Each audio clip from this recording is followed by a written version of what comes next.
on 2CC. Now, a little while ago, the government appointed a hand-picked special envoy to combat anti-Semitism. Well, we don't quite know what's happened yet, but Gillian Siegel, who was appointed to that role, has recently come out in support of a coalition policy to push for a judicial inquiry into campus anti-Semitism.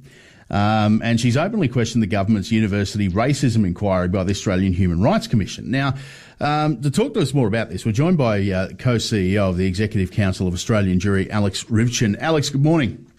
Good morning, Stephen. Alex, before I get into this individual detail or this particular topic, the rise in anti-Semitism doesn't seem to be slowing at the moment. And we saw those horrendous protests in Melbourne, and then even I think it was about a fortnight ago, a so-called pro-Palestinian protest outside a Jewish school in Western Australia. I mean, when you start targeting school kids, you know that there's more to it than just protesting against war or whatever it is you might be pretending to protest about.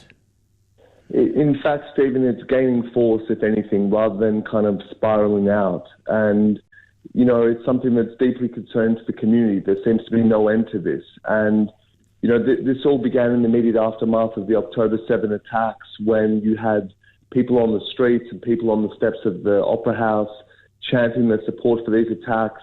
And the failure to stamp it out at that point, the failure to have clear leadership to say this is not acceptable in Australia.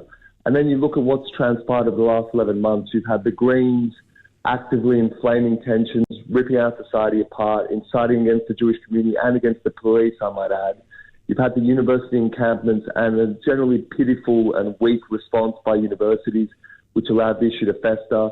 So until people grab this issue and deal with it properly, it's just going to keep getting worse and worse, and our country suffers for it. Well, you know, when it comes to this judicial inquiry, I mean, I look no further than what's happening right here in the ACT. The Australian National University, and you'd be aware of this, there was a student who decided to conduct a radio interview where she actually explicitly said that Hamas deserves our unconditional support. She was expelled from the university and then 5 minutes later let back in. So, I mean, it's just incredible that the lack of leadership just flows right through to the university campuses, and there's no backbone whatsoever. Yeah, that's right. That's right. And, you know, we've had numerous instances of students actively supporting terrorist organizations, menacing Jewish students on campus, and they get little more than a slap on the wrist.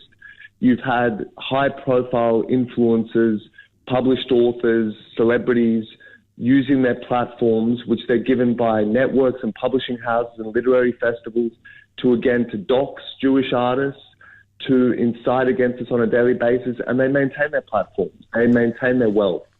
So until there are consequences for these actions, it's just going to continue, and it's going to get worse.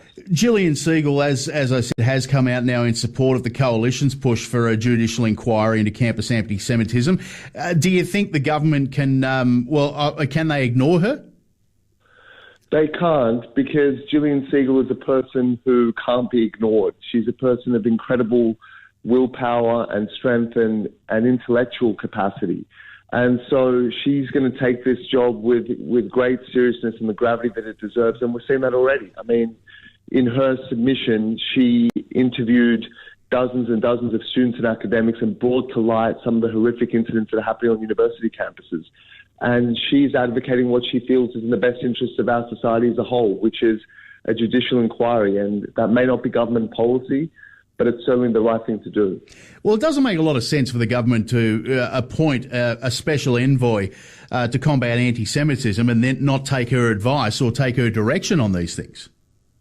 Well, technically the government's not bound to follow the recommendations, but you're quite right. I mean, why appoint someone of her caliber and her eminence who's going to conduct this work with great care if you're not then going to listen to it? But we'll see what happens. I mean, at the moment, the Senate inquiry is still ongoing, and hopefully the result of that inquiry is to open up the judicial inquiry, because that's really the only way to fully bring to the surface what is happening on our university campuses, the rot and decay that is affecting our institutions of higher education, and the impact that it's having not only on Jewish life, but on student life generally. Alex, I know that there's nothing the Jewish community can do to directly, address the situations that are going on, but how is the community coming together and how are you responding? Well, the community is more unified than I've ever seen it. And, there's a lot of division on political questions and religious practice and traditions. But in terms of the need to destroy and defeat Hamas, in terms of standing up for the Jewish community in this country and combating anti-Semitism, we're as one at the moment. And it's something that's actually, quite touching and beautiful to see. But we need our allies. It can't just be the Jewish community calling out anti-Semitism literally on a daily basis. I mean, we saw in Sydney just yesterday more street protests with naked, unashamed anti-Semitism through our streets once more. Again, members of parliament walking past and giving a nod and a wink to that sort of thing. And if it's the Jews calling it out every time, people just say, well, it's just their concern. But this is a national issue and it requires a national response. Alex, we'll keep calling it out here. Good to talk to you this morning. Thank you so much, Stephen. Thank Alex Ryvchin, the co-CEO of the Executive Council of Australian Jewry. All right, let's have a look at what's happening in North America this